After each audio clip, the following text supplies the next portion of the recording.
Assalamualaikum warahmatullahi wabarakatuh. Jumpa lagi di channel Bimbingan Belajar Cerdas, solusi cerdas meraih prestasi.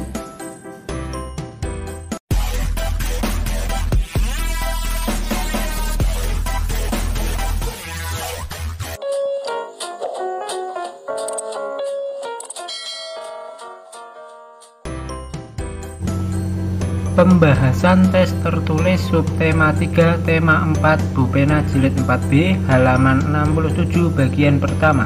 Marilah kita mulai dengan membaca basmalah. Bismillahirrahmanirrahim. Muatan bahasa Indonesia KD 3.5. Nomor 1. Cerita yang berisi kejadian fiktif dan diceritakan secara turun-temurun disebut A. Puisi, B. Dongeng, C. Berita, D. Cerpen.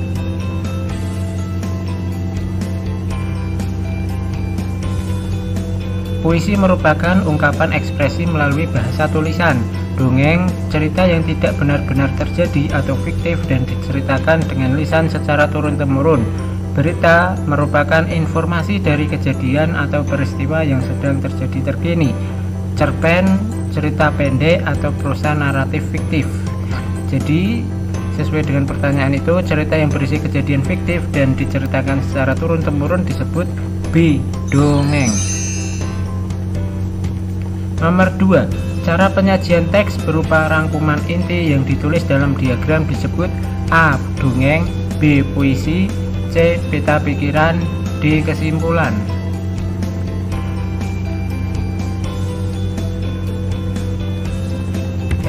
Untuk dongeng, cerita yang tidak benar-benar terjadi atau fiktif dan diceritakan dengan lisan secara turun-temurun. Puisi merupakan ungkapan ekspresi melalui bahasa tulisan. Peta pikiran, rangkuman inti yang ditulis dalam bentuk diagram. Kesimpulan, rangkuman akhir yang memuat inti dari sebuah cerita atau teks bacaan. Jadi jawabannya, cara penyajian teks berupa rangkuman inti yang ditulis dalam diagram disebut C. Peta pikiran. Nomor 3. Perhatikan kalimat berikut. Janganlah berbuat curang dan merendahkan orang lain. Kalimat tersebut merupakan contoh unsur cerita, yaitu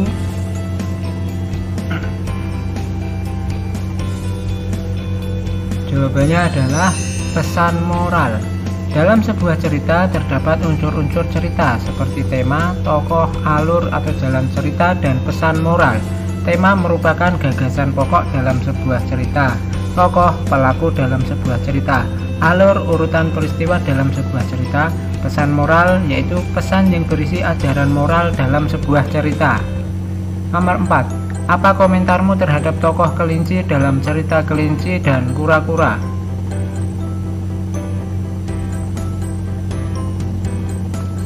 Jawabannya adalah kelinci memiliki sikap sombong dan tidak menghargai teman. Nomor muatan IPA KD 3.8. Nomor 1. Berikut yang tidak termasuk manfaat hutan adalah A. Sebagai habitat hewan, B. Meningkatkan suhu bumi, C. Menjaga ketersediaan oksigen di bumi, D. Mencegah bahaya banjir serta tanah longsor.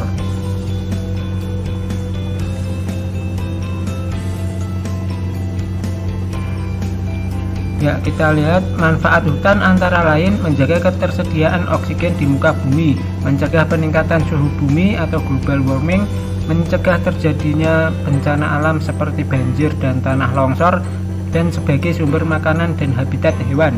Jadi jawabannya yang tidak termasuk manfaat hutan adalah B. Meningkatkan suhu bumi.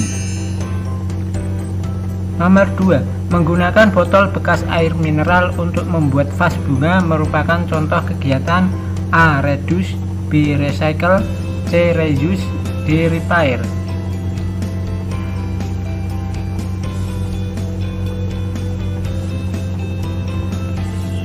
Reduce adalah mengurangi penggunaan. Contohnya membawa air minum dalam botol sendiri daripada membeli. Recycle adalah mendaur ulang menjadi produk baru. Contohnya membuat prakarya dari barang bekas. Reuse menggunakan kembali. Contohnya menggunakan kaleng cat untuk pot tanaman. Repair memperbaiki. Contoh memperbaiki tas yang sobek agar bisa dipakai lagi. Jadi Kalau menggunakan botol bekas air mineral untuk membuat vas bunga adalah contoh dari B-recycle ya, mendaur ulang untuk menjadi produk baru vas bunga tadi ya. Nomor 3, menanam pohon kembali untuk penghijauan disebut titik-titik.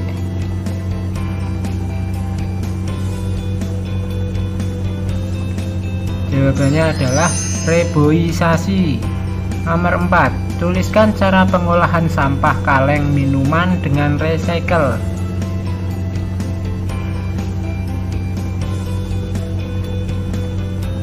Jawabannya, mengolah sampah kaleng minuman menjadi sebuah kerajinan, misalnya hiasan rumah, tempat alat tulis, lampu hias, mainan, dan lain sebagainya. Nomor 5, tuliskan cara pengolahan sampah kertas dengan reuse, reduce, dan replace di sekolahmu.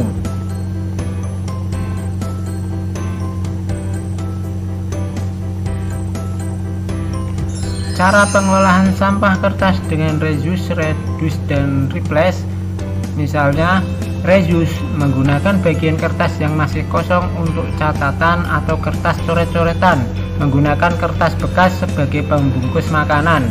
Reduce menghemat penggunaan kertas, menggunakan email dalam pengumpulan tugas sekolah. Replace mengganti penggunaan tisu dengan sapu tangan atau kain lap. Kemudian mengganti penggunaan kertas yang ditempel atau dipajang dengan MMT agar lebih awet. Muatan IPS KD 3.3. Nomor 1, contoh kegiatan ekonomi yang memanfaatkan sumber daya alam dari hutan adalah industri A. Sepatu, B. Kertas, C. Tas, D. Kue.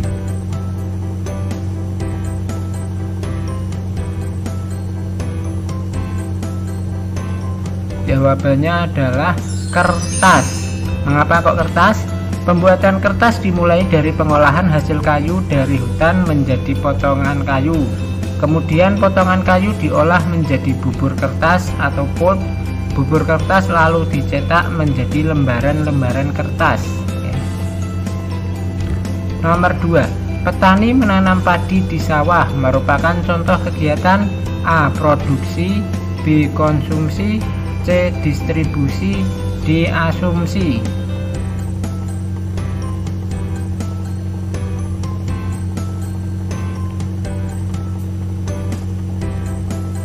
Ya, kita lihat arti dari masing-masing pilihannya. Produksi adalah menghasilkan barang atau jasa. Contohnya menanam padi, membajak sawah, memanen dan menjemur padi. Untuk konsumsi artinya menggunakan barang atau jasa, contohnya membeli beras untuk dimasak. Distribusi mengirimkan atau mengangkut barang, contohnya mengirim beras ke berbagai wilayah. Kalau asumsi bukan kegiatan ekonomi. Jadi petani menanam padi di sawah merupakan contoh kegiatan A. Produksi. Nomor 3, kertas yang kita gunakan sehari-hari menggunakan sumber daya alam yang berasal dari titik-titik.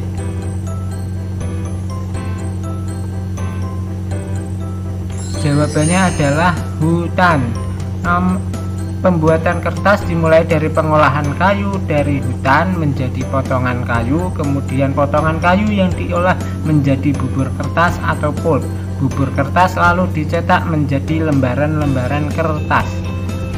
Nomor 4, mengirimkan hasil hutan ke kota termasuk kegiatan ekonomi yaitu proses titik-titik.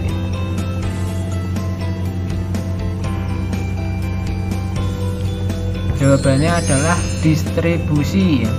Kegiatan ekonomi ada 3, yaitu produksi, menghasilkan barang atau jasa, konsumsi, menggunakan barang atau jasa, dan distribusi, mengirimkan atau mengangkut barang. Nomor 5, buatlah skema kegiatan ekonomi pengolahan padi menjadi beras, mulai dari ditanam di sawah hingga menjadi beras.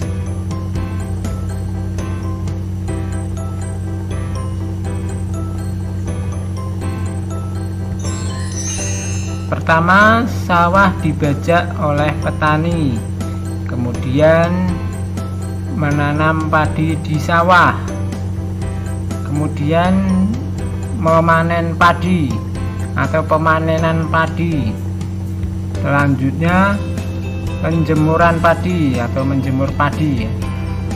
Setelah dijemur, menggiling padi menjadi beras ya, penggilingan padi menjadi beras. Ini biasanya di tempat penggilingan beras. Kemudian mengirim beras ke berbagai wilayah. Kemudian pembelian beras oleh masyarakat. Lalu beras dimasak menjadi nasi ya.